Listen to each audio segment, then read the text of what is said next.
the school's got to check boxes, holistically. And the academic piece should be the most important reason you're going to college, is because at the end of the day, the ball's going to stop dribbling at some point in your life. And what do you have to fall back on? And that's your degree and your education. What's the academic support that I can get as a student athlete on campus? Because you're going to miss class for games. You've got a different experience than the regular student because we've got a commitment to the athletic, to the basketball program. So, what does that look like? What are the graduation outcomes for athletes? What kind of jobs are they getting, right? What kind of internships are available? And is there somebody on campus helping me find those? And can I do that during the year, or do I have to do it in the summer because basketball is going to affect that? What do the class sizes look like? What's the faculty interaction? Am I going to get to know my professors? Are there teacher assistants, teaching me classes? Like, these are all things that I think kids need to kind of think about as they're looking at the college from an academic perspective.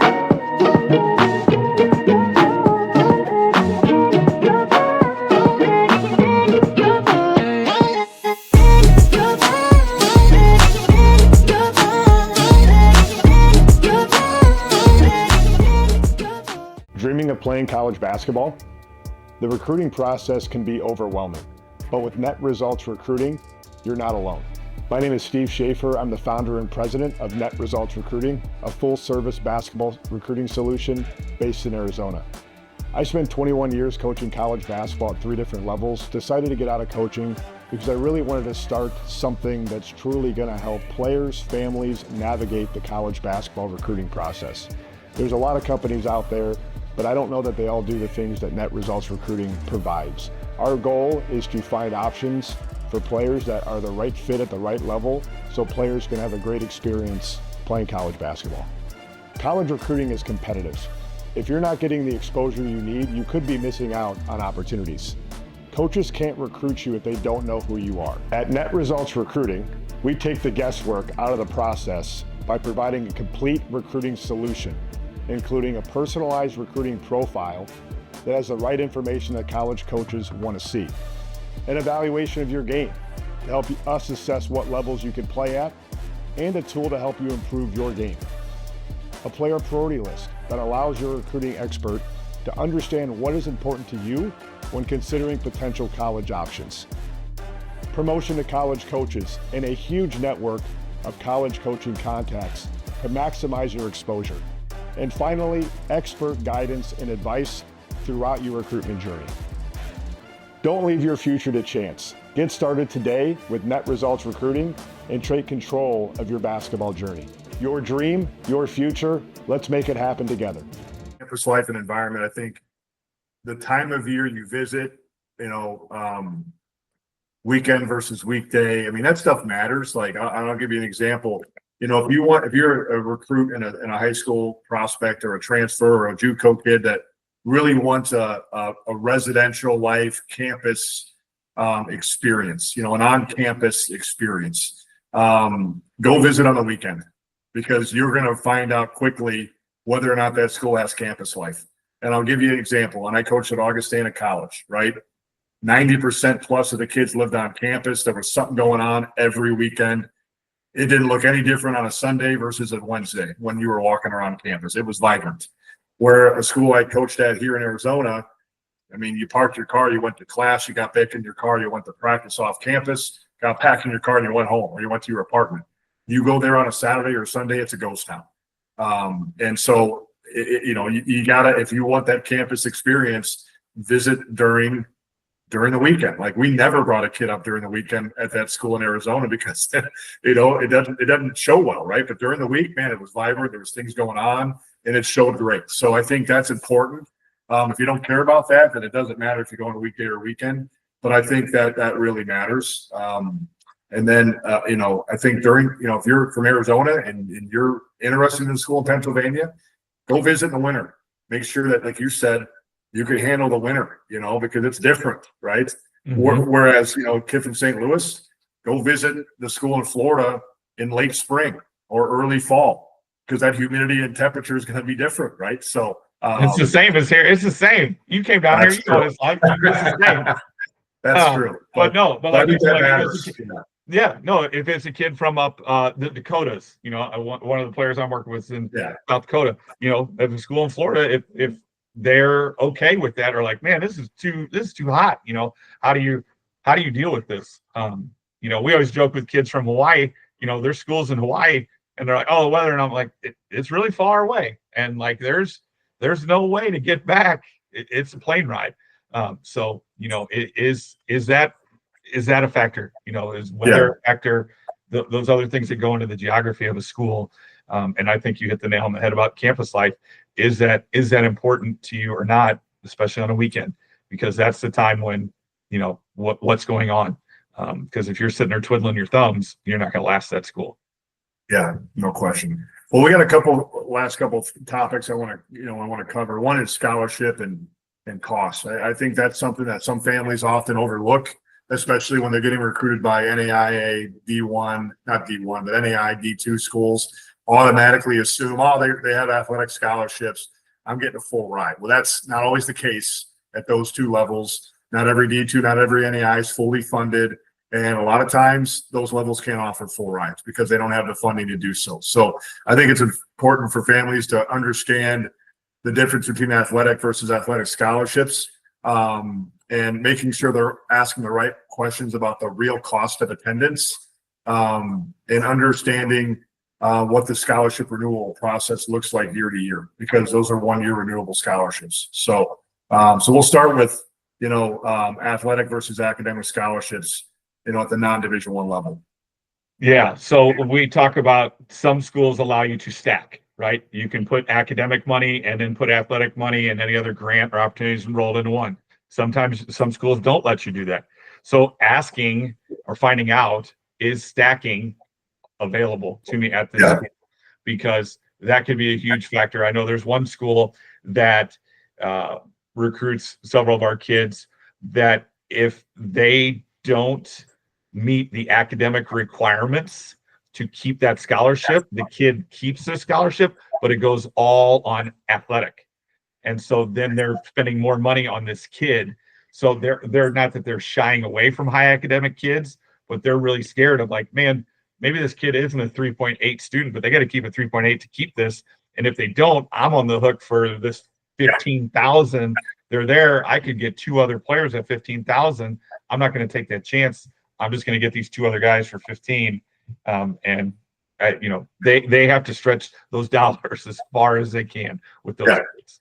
Well, I just learned from a Division II school, and I don't think this is very common at the level. It's pretty unique to this school, but we have a kid that's getting recruited heavily by a D2 school in the Midwest, and 4.0 student, really good student. I think they're going to pull the trigger and offer him. But the coach, said, hey, does he have a test score, an ACT or an SAT? I'm like, well, I don't think so. He goes, well, can you encourage him to take it? Because we can get him in on a 4.0, but it'll really help me if he has a test score, because if he does really well in the test, we can offer him academic scholarship money. Have to have a test score as an athlete to receive academic scholarship. And that's not normal. Like, I've never heard that before. It's something I learned about this school. So I told the kid, hey, you got to take the SAT or ACT, because that's the only way you're going to get some academic money on top of what they can offer athletically. So they can offer him a lot more if he takes the test versus if he didn't have the test. He'll get in, he'll still get a scholarship. They give more money just because he has a test score, which is I've never heard of that before. So again, every school is different, right? There's a couple schools out here where they cost $70,000, Division II, and they're not fully funded. So they maybe to offer tuition, but you got to pay room and board. And that's what most kids are paying to go to that Division II, which is still a heck of a scholarship. It's $70,000 and they're giving you 60 or 55. You're paying 10 to 15. That's a heck of a scholarship. Right. But and again, when you're looking at all that, especially Division IIIs, hey, it costs 70, and the coach gives you your final financial aid. The admissions department gives you, or financial aid department gives you your final, scholarship and aid, package. And it says $72,000 cost of attendance. Your out-of-pocket expenses $11,000. Okay, great. Well, what does that mean? Does that include loan? Does that not include loan? Because a lot of times they're going to put a loan in there, and that loan could be $6, $7, $8 grand. So really you're paying 19, not 11, right? So these are all things you've got to kind of look at and examine as you're looking at the final cost, the real cost of attendance. Right. I use the analogy of buying a car. Like, you're not going to pay the sticker price, but you're going to pay something. What is it going to be? And like I said, they oftentimes try to sneak those loans in there. And then finding out, is it subsidized or unsubsidized? And finding out, are you paying the interest? Is the interest growing as soon as you get it, or does the interest start after you graduate? And that with their, I know that's a big hot topic of student loan interest, but it's kind of a necessary evil at most of these to get in there. There's going to be some type of loan, more than likely. Yeah. So like you said, that's a great point of, is it in there, or is it, no, you owe 11,000, like no loan. So you can take a loan and then you owe 3, or however you want to do it. So finding out what is coming out of your pocket at the end of the day. Yeah. Well, Coach, let's wrap up here with long-term outlook. I think that's something that a lot of kids and families dismiss when choosing a college. And I really pound this home with my players, because I think it's so important to look at what that school can offer you as far as return on investment after you graduate. So things I'm talking about is, what does the alumni network look like? The support system look like after graduation? What is, 4 years versus 40 years look like at that school? And the example I'll use, I was just in Boston last week, and I was we went and visited both Harvard and MIT. And, those schools don't offer scholarship at all. They don't offer anything, academic or athletic. They can't, because kids are knocking down the doors trying to get in there. They don't have to, because everybody getting in is, an elite academic student. So it's all need-based. It's all based on what your family household income is, right? So you can pay 90 grand, you can pay 0. It just all depends on where your family, lies in the financial economic threshold of that. But what they'll tell you is, hey, you get your scholarship after you graduate, right? And, just some of the jobs and some of the, things that their alumni are doing it's unbelievable. The amount of billionaires, millionaires, CEOs, founders and presidents of companies that have come out of those two programs is unbelievable. And so when you go to a place like that, and I'm talking about, this is the extreme, Harvard and MIT, but when you go to places like that, you become a part of a very powerful network that's going to help you, right? So I think that's something that you have to consider when you're choosing a college, is, what does the network look like when I graduate that I'm a part of? And how are they going to help me 10 years, 20 years, 30 years down the road, when basketball's over? So. And it goes back to name recognition. Like, you can't get bigger name recognition than those two. But there's a school here in the Midwest that we know very well, that's a Division II big time engineering school, that doesn't cost anywhere near what that is, and it's just as hard to get in. But their alumni academic network is unbelievable, of what doors are going to be open for you that you don't even know exist out there. Yeah. There are doors that are closed to most anybody, but you being an athlete at that school can open doors that the rest of the world doesn't even know is out there. Yeah. And every school has successful people that have graduated from. How can you get in contact with them? And it oftentimes, when you hear, we both have plenty of friends in the business world, when they're interviewing people, if they see that you played athletics, especially at the college level, that sets you apart, because you understand discipline, you're organized, you're coachable. Like, if you can make it through 4 years, that, like, you set yourself apart of things that they're looking for in employees to make a great employee. And knowing that you're coachable and that you want to be pushed, that's the track record for success, to move up in that organization or whatever it is. So you will set yourself apart. I hear all the time from HR people that I know, like, give me the athlete, 9 times out of 10, unless there's just some niche thing, because they're competitive. Yeah, and I think when you're looking at your options, and we've had kids that have, gotten it down to the wire, and it's this Division II, which is a solid school, but nothing, doesn't have a big time academic reputation, kind of anybody can get in, rolling admissions, a 2.5 gets you in type place. It's okay versus maybe a D3 that's elite academically. And the difference between going to the Division II and going to the Division III is, let's say 8 to 10 grand, where the D3 is going to be $10,000 more a year. Okay. Like most kids that aren't educated in the process are always going to they're going to take the D2 because it's cheaper. Well, when you look at the 4-year versus 40-year, which school gives you a better return on the investment? You know what I mean? Where are you going to go after graduating from that D2? What kind of jobs are out there, right? Versus that D3, you got to really consider that. Is it worth paying the extra money to go to the school that could potentially set me up for some unbelievable opportunities after graduation versus the D2 that maybe can't do that to the level the Division III can? So like these are things that I think families and players need to really take a hard look at when they're assessing their options holistically, so but again, Coach, I think this has been a really good conversation, and I think something that families and players really need to think about when choosing a college. It's just don't think about schools based on level. There's a lot more that goes into your decision than just level, right? Or even playing time for that matter. And I just want to leave, and I'll let you wrap up, but I want to leave with this. I think one of the most overlooked factors that makes or breaks a player's college experience is their relationship with the coach and the coaching staff. I think that's such an important piece to your overall experience at a school. I think most of the kids that don't make it 4 years at a school or in the transfer portal it's really for two reasons. They're not playing. But more importantly, they don't have a great relationship with the coaching staff. There's something there that they're not getting, and they're not connected to that staff. Because if they weren't playing, but they had a great relationship with the staff, I think they would understand why they're not playing, probably stay there and stay, bought in. So I really think that relationship with the coaching staff, especially the head coach, really matters as far as your 4-year college student athlete experience. I think that's such a big factor that kids need to really take into consideration when choosing a college. And you brought up head coach, because the head coach is more apt to stay. Assistants are more apt to move.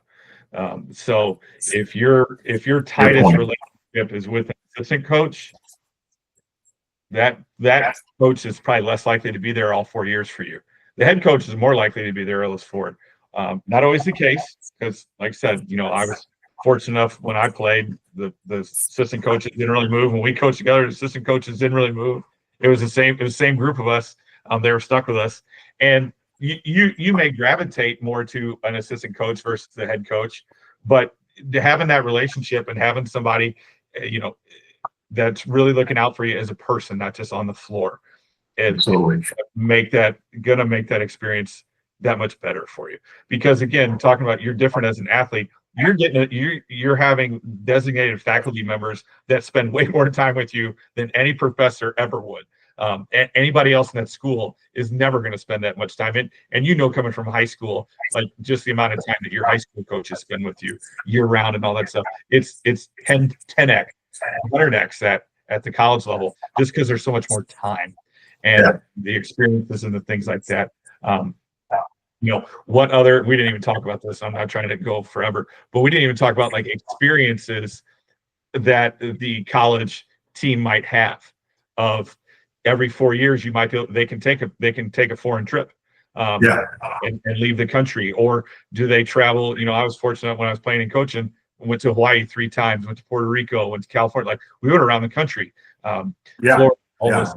Is that something that, that allowed me to see places I wouldn't see otherwise? The normal college student's not going to, hey, we're going to go to Hawaii at Christmas break. Okay, yeah, right. But we went as a team. So that's just something else to think about. What other holistic life experiences could you have with that? But the relationship piece with the coaches is number one.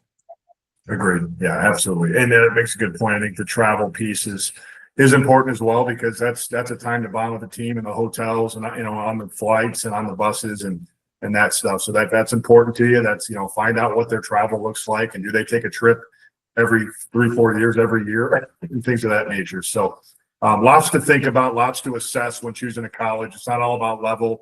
It's not all about the scholarship. It's about, finding the right fit. And I tell families all the time, think about these 5 things when you're choosing a college. Does the school fit me on a personal level? Does it fit me spiritually, if that matters? And some kids we work with, that does. Does it fit me academically? Does it fit me from a basketball perspective? And does it fit me socially? And you got to find the school that checks those boxes more than the others. And when you do that, man, I'm telling you what, you're gonna have a great student athlete experience. All from advice from Mama Schaefer. Yeah, exactly. We should have had her on. We should have. That would have been fun. But maybe next time. Yeah. So, all right. Well, we thank you guys for tuning in, and we'll see you on the next episode of the Recruiting Assist. Basketball players, are you grinding in the gym but struggling to get noticed by college coaches? Your talent deserves the right exposure, and that's where Net Results Recruiting comes in. Whether you're in high school, junior college, or prep school, we help you connect with college programs, get you promoted to college coaches, and receive expert guidance throughout your recruitment journey. Don't leave your future to chance. Get exposure, get guidance, get results. Let our team find your team. Visit netresultsrecruiting.com today and take the next step towards your college basketball dream.